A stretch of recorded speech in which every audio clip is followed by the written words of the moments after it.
যে লোকটা কোনো রোজাদার বান্দাকে ইফতার করাবে,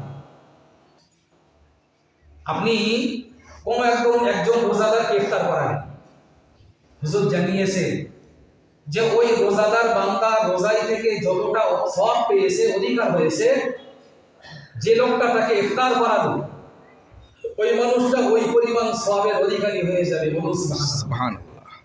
আমাদের মসজিদে যারা ইফতার দেবেন প্রায় 100 জন মতন, 200 জন মতন, মাশাআল্লাহ 200 জন মতন ইফতার করে থাকে। আপনি বলেন একদিন আপনি ইফতার দিলে পরে এই 200 জন মানুষ ইফতার করে তারা রোজা রেখে যতটা সওয়াবের অধিকারী হয়েছে, রাসূলুল্লাহর হাদিস, আপনি তাদেরকে ইফতার দিয়ে অতটা লোক যতটা সওয়াব পেয়েছে রোজা রেখে, একদিনে আপনি অতটা পরিমাণ সওয়াবের অধিকারী হয়ে যাবেন। বলুন সুবহানাল্লাহ। ইফতার করে আপনি আজকের এই পরিমাণটা দিতে পারলেন না, হয়তো আপনার অর্থ কম, আপনি তাদের পানির ব্যবস্থা করে দেন। হুজুর হাদিসের মধ্যে এতটা জানিয়েছেন, মদ পাতা লাগানি, এক ঢোল দুধ, একটা খেজুর, এক গ্লাস পানি বা কিছুটা মুড়ি, আপনার পক্ষে যতটা সম্ভব কতটা নিয়ে আপনি ইফতারে শরীক হয়ে যান, তাতে দিয়ে দেন, আপনিও কিন্তু সওয়াব থেকে মাহরুম হবেন না। বলুন সুবহানাল্লাহ। প্যারে হাজিরিন, তো এই মাসটাকে আমরা খাসভাবে খেয়াল রাখি। রোজা রাখার ক্ষেত্রে, ইবাদত বন্দেগী করার ক্ষেত্রে, নামাজের ক্ষেত্রে, সব ক্ষেত্রে আপনি অন্যান্য মাসে কষ্ট করে যেটা অর্জন করতে পারবেন, এই মাসে অল্প কষ্টে সেগুলি অর্জন করতে পারবেন। সব থেকে বড় বিষয়, এই মাস আমাদেরকে শিক্ষা দেয় মুরাকাবা, আল্লাহকে খেয়াল রাখা, যে আল্লাহ সর্ব অবস্থায় আমাদেরকে দেখছেন। এই অনুশীলনী, এই প্র্যাকটিস এই মাস আমাদেরকে শিক্ষা দেয়। কেমন ভাবে? আমরা রোজাই থেকে যদি আমরা ঘরের মধ্যে একা থাকি, নির্জনে থাকি, কেউ নেই, তারপরেও আমরা একদম পানীয় পান করি না, এক লোকমা খাবারও খাই না। সামনে অনেক খাবার রাখা আছে, পানি রাখা আছে, সব কিছু আছে, ঘরেতে কেউ নেই, তারপরে আমরা সেগুলি খাই না। কেন?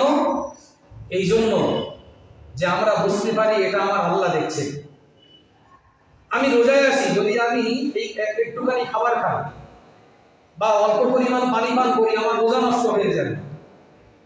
এই জন্য পানিও পান করি না, খাবারও খাই না, আমরা আল্লাহকে স্মরণে রাখি।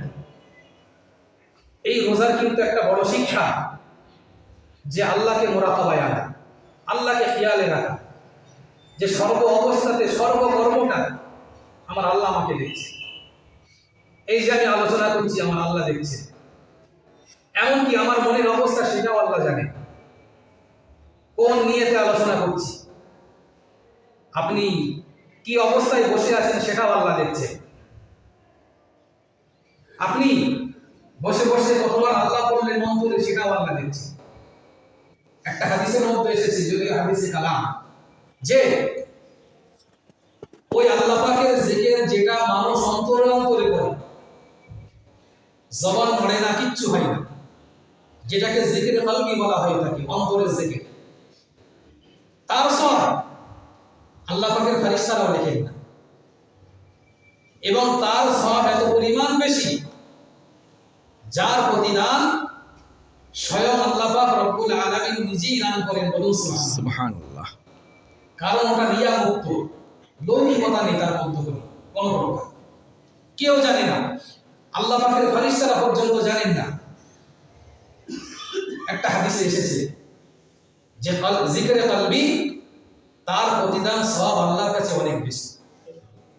কারণ এই জিকিরে কলবি আপনাকে স্মরণ করিয়ে দেয় যে আমার প্রত্যেকটা অবস্থা আল্লাহ দেখছেন, আল্লাহ দেখছেন।